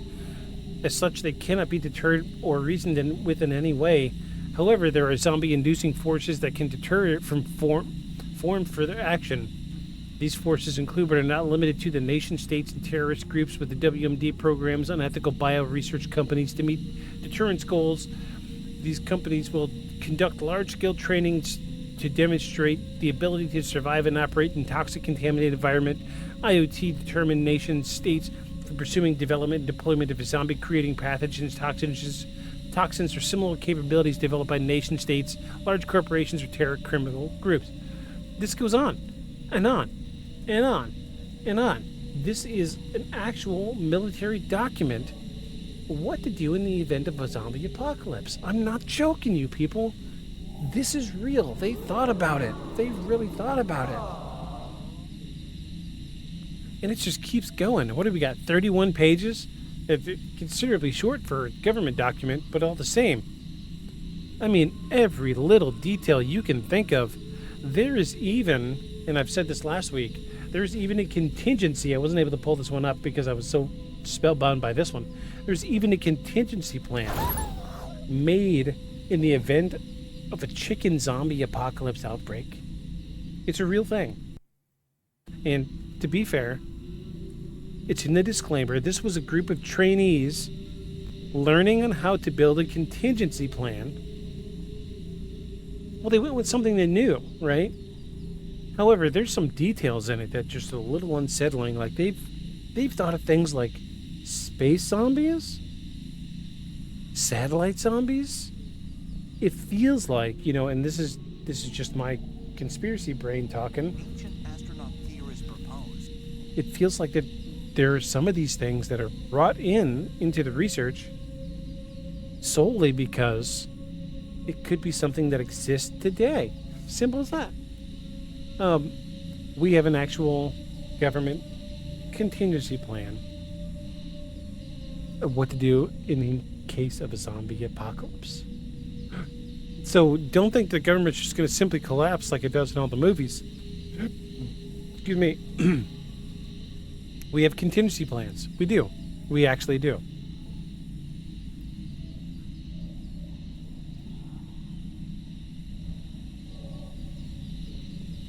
Alright, so y'all ready for Act 4? We're going to talk about the undead in the real world. Now that I'm done rambling for as long as I have, if y'all want to talk more about this, you let me know. Email me at beyondshadowspodcast@gmail.com. I will talk to you till I'm blue in the face about zombies. I love zombies. Zombies are the best. Zombies are the best. Zombies are the reason I hide machetes all over my house, because you never know when you're going to need one. Zombies are the reason I have a 6.5 foot tall security fence around my entire property line. You never know when you're going to need it. Zombies are the reason I have a generator. Zombies are the reason I have solar panels. I'm going to say it again, and I've said it earlier. Just remember, when the zombie apocalypse happens, you look me up, you find this YouTube channel, I will tell you how to survive. I know everything there is to know about the zombie apocalypse, and I will keep you alive, folks. I will keep you alive. I'll keep you alive. Stay silent. Stay dark. Blades don't need to be reloaded. Blades do not need to be reloaded. Hear it again. Blades do not need to be reloaded. Destroy the head or remove the head or destroy the brain. Thank you, George Romero. Blades don't need to be reloaded. You could sharpen a blade on a stone. You can't reload a gun on a rock, can you?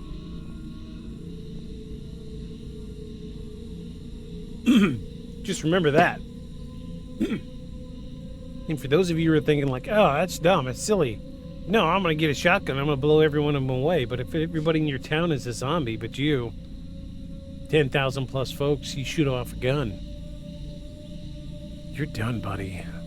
They're going to come swarming, and they're going to come looking for any little sign of life that you can get. Go play Project Zomboid for a night. See how you feel about it. I've been playing Project Zomboid all week in preparation for this podcast tonight. I am a fan. I am a diehard. It's in my bones.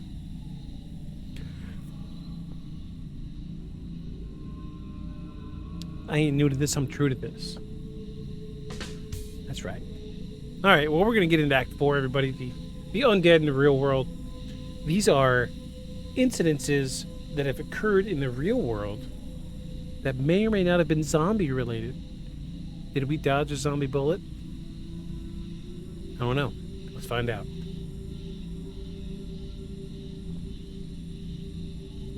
So on May 26th of 2012, Miami patrolman Jose Ramirez approached what looked like a traffic accident.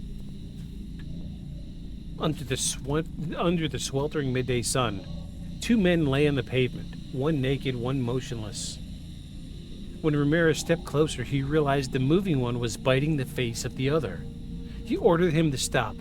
Nothing. A second order. Nothing. Then 3 shots.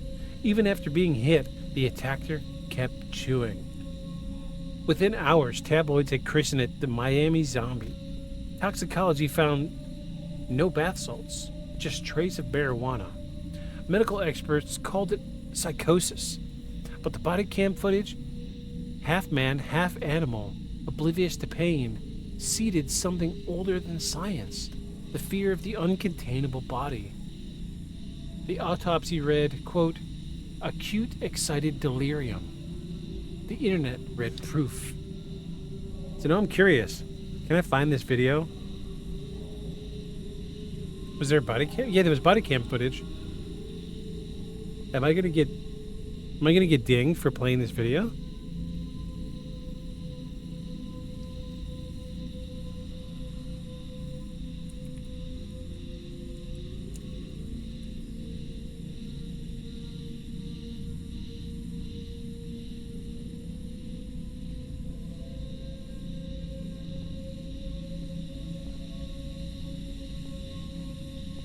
Okay, I'm gonna watch it right quick. Make sure it's not too bad.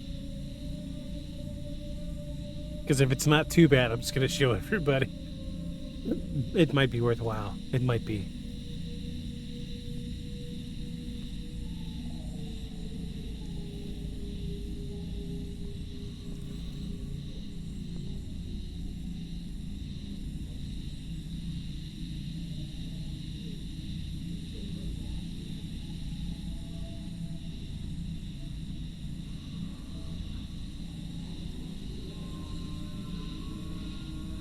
Ah, jeez. It's like security camera footage. Oh, jeez. Come on. Show me something better. Oh, this video may not be appropriate for some users.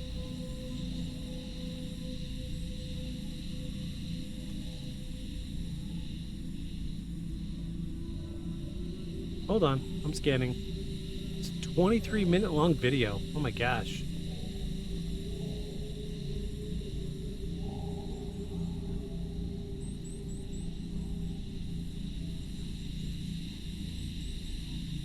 Oh, geez, he was at it for a while. Jesus. Like 20 minutes chewing on this guy's face. Golly. Alright. Hold on.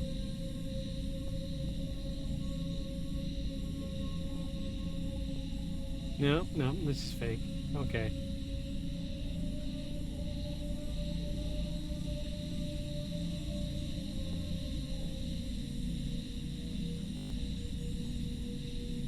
Hold on. Let's look.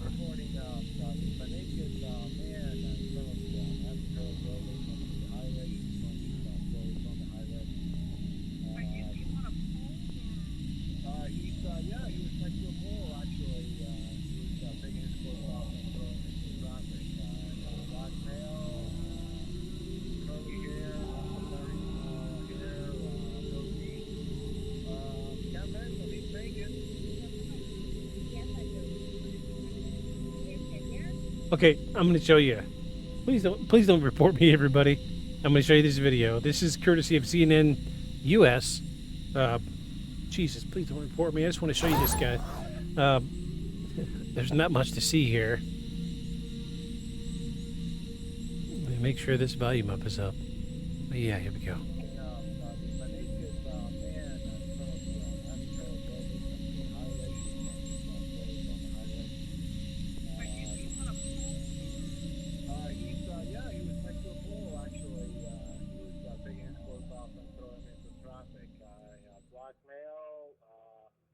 Curly hair, Rastafarian hair, goatee. Can't miss him. He's naked. You have an emergency? Yes, I do. What is your emergency now? Listen, there's a naked man on the MacArthur Causeway.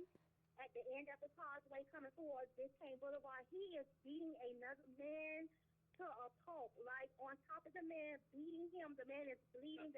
Somebody's beating on him? Maybe you got anything to beat? I'm a bus driver. I passed by and I saw what was happening. I pulled over. I'm not talking about dispatcher. Okay. Okay, so it's on the... Okay, he's been beaten, you said? He's beating another man. It's a naked man beating another man. I mean, beating him. Eating him. On the MacArthur Causeway, like towards the Miami Herald, is at the end of the causeway. But he's going to kill that man, I promise you. Okay. Okay? What? Okay, you're welcome. Wow. Wow. Freaking wow. Yeah, we're going to stop that right now. Wow. Absolutely wild. You want to get a clip of it. I saw more of it earlier. I didn't want to show you because there was some nudity involved. Dude was just like chewing on this guy's freaking face for like 10, 15 minutes before the cops showed up. Oh my God. Ooh. All right, let's move forward. Jesus Christ. Yeah, I didn't realize the video was so crazy like that.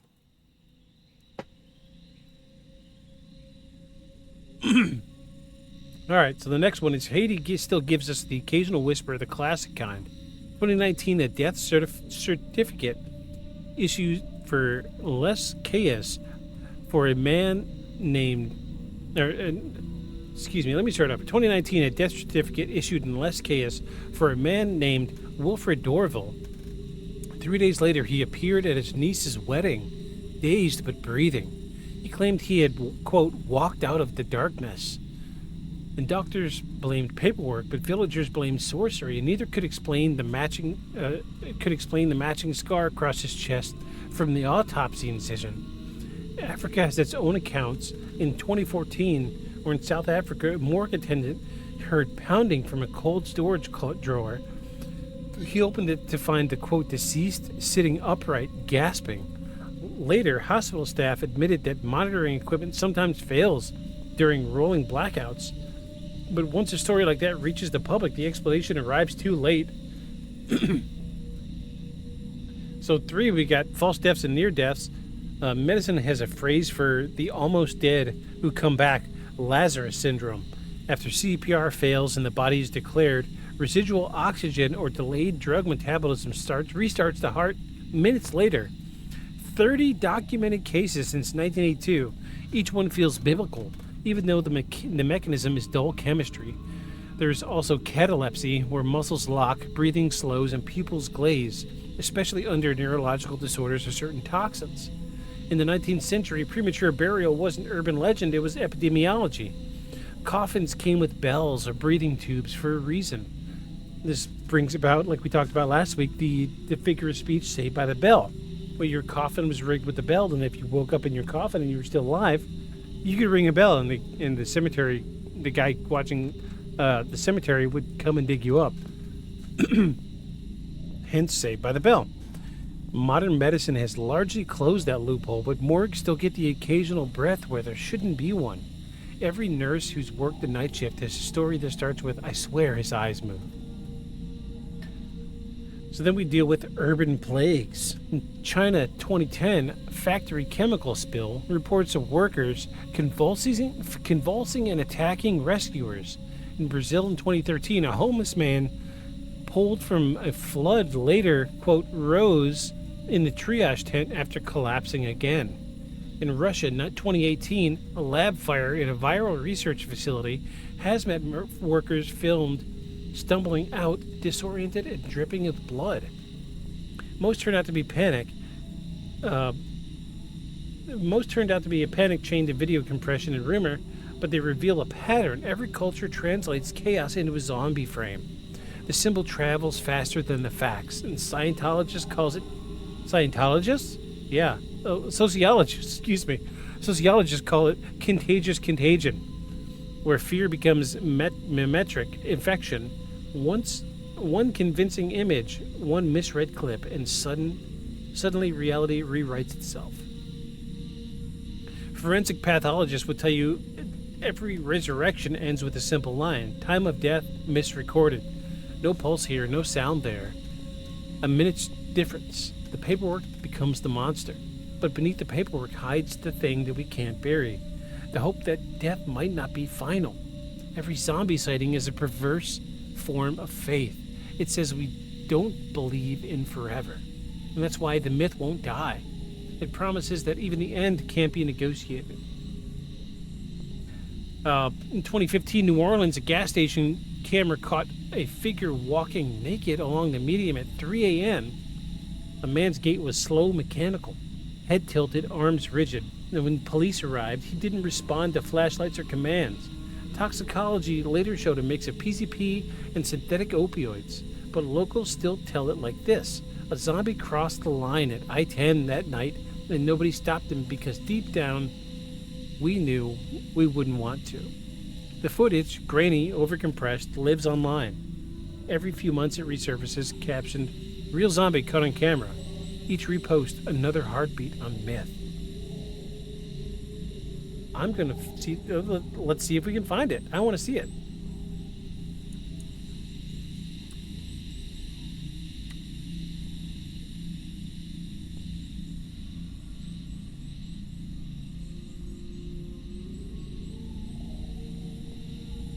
Oh, well. Apparently that was a big year for monster trucks, because that's all I'm getting. Okay, well, there goes that idea. Well, during the height of COVID's first wave, nurses in overwhelmed ICUs spoke of sleepwalkers, patients emerging from ventilators mid-coma, eyes open, unaware, clawing at tubes.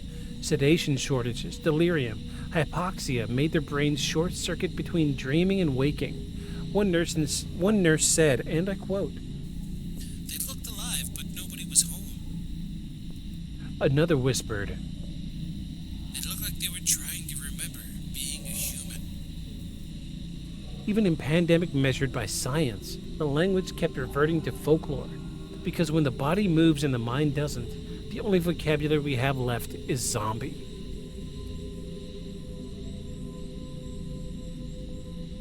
Which brings us to the Hollywood resurrection. It started small. In 1932's White Zombie, shot for pennies and borrowed sets. Then in 1968, a Pittsburgh filmmaker named George Romero changed everything. Night of the Living Dead wasn't supposed to redefine horror. It was shot guerrilla style, black and white, cheap film stock. But what Romero made wasn't just a monster movie, it was an autopsy of America. There were no curses, no voodoo drums, just corpses. Ordinary people turned into a devouring crowd, relentless, mindless, and hungry. And crucially, they were us. Audiences saw Vietnam flickering on the nightly news and recognized the same grainy violence on the screen. They saw racial tension, mob panic, civil collapse. Romero never used the word zombie because he didn't have to. So interesting point about George Romero and the original Night of the Living Dead. The first movie in cinematic history where an African American man slaps a white woman, and it's okay. So George Romero was doing it before he knew he was doing it. Yeah, that was in the 60s, so it was the, like the social reform was going around. People were integrating schools. It was unheard of to see a black African American actor strike a white actor. It was very unheard of. And, kudos to George Romero for doing what needed to be done. It was acting, nonetheless. But still, George Romero did what needed to be done to bring down the walls of social injustice. I'm just saying, come on, folks. George Romero was doing it without knowing he was doing it. Go back and watch the original Night of the Living Dead. You would love it. My favorite quote, and I say it all the time because my mother's name is Barbara. They're coming to get you, Barbara. I love it. It's one of my favorite lines from that movie. I love it. It's in the first 30 minutes. You'll love it. I know you will.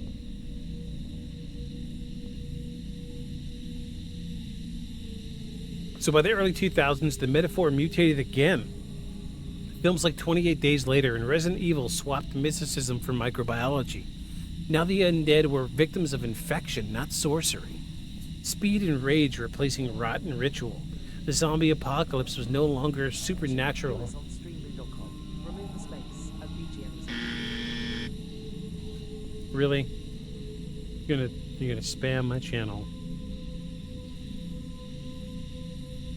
You're gonna spam. Jeez. Come on.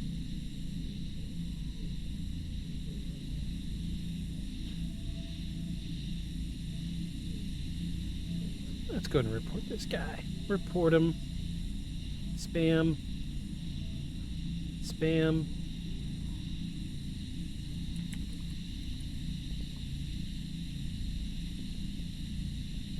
Report. Block this user. Goodbye. Thanks for being here. Your account was made in 2024 and you just lost it, friend. Ugh. The zombie apocalypse was no longer a supernatural punishment. It was collateral damage from science, a laboratory leak, a failed cure, a government lie. The myth had completed a perfect circle. From ritual to research, from religion to reason. And underneath it all was the same fear we met back in Act 2. That humans can't resist tampering with life, even if it kills us.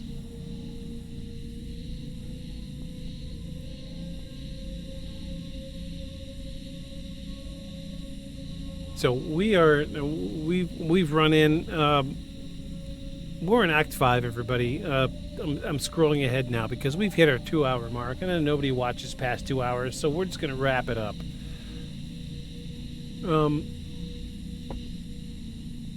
Zombies, are they real?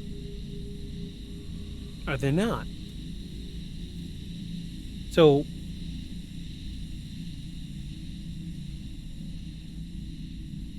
literally speaking, an actual zombie, like Walking Dead zombie that we understand today, very likely unreal. However, personally, I feel like at some point in the future, we might actually see this.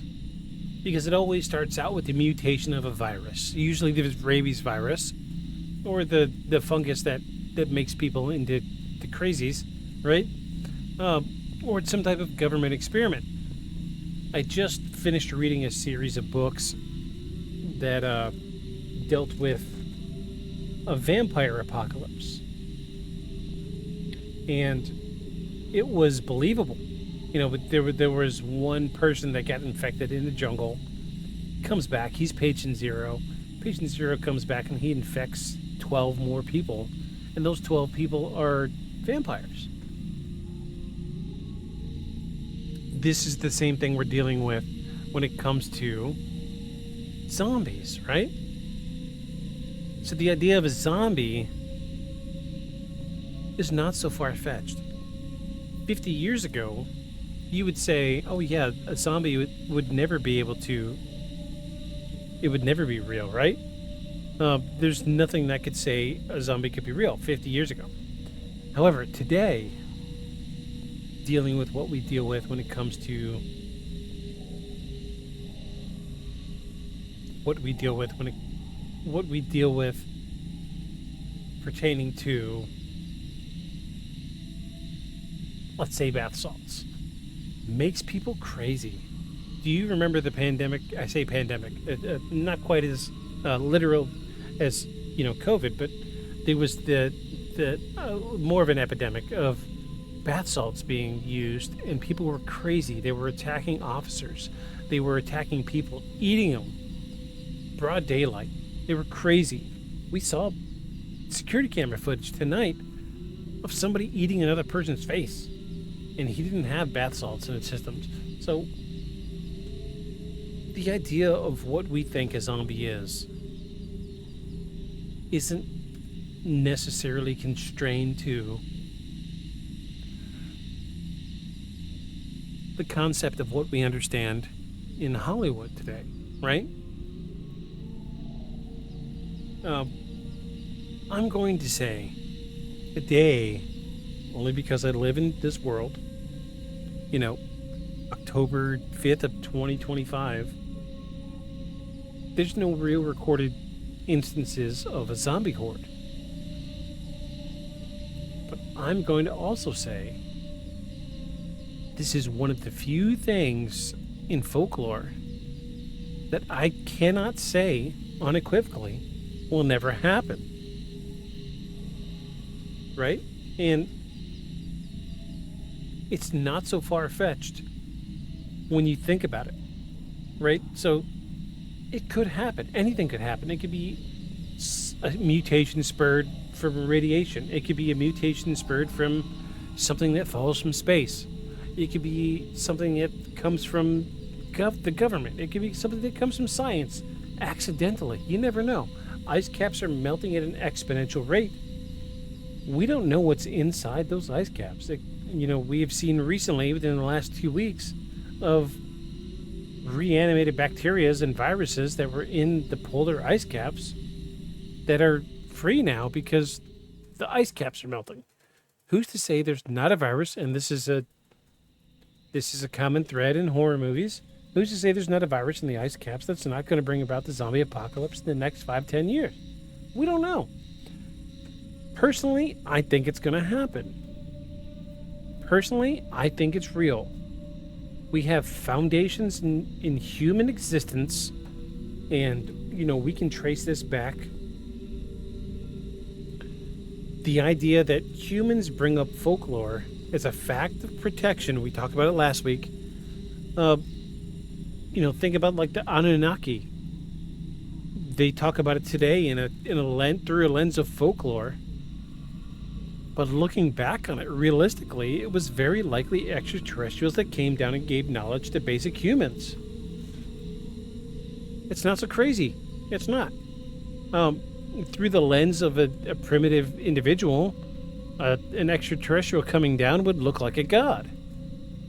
So, in that lens, an extraterrestrial coming down, looking like a god to a primitive human race, who's to say that later on in life, once more of the polar ice caps thaw, what have you,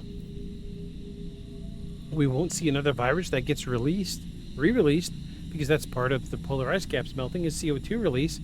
Airborne viral, something viral in the air that is a mutation of rabies. Who's to say? Who's to know? There's no guarantee that's not going to happen.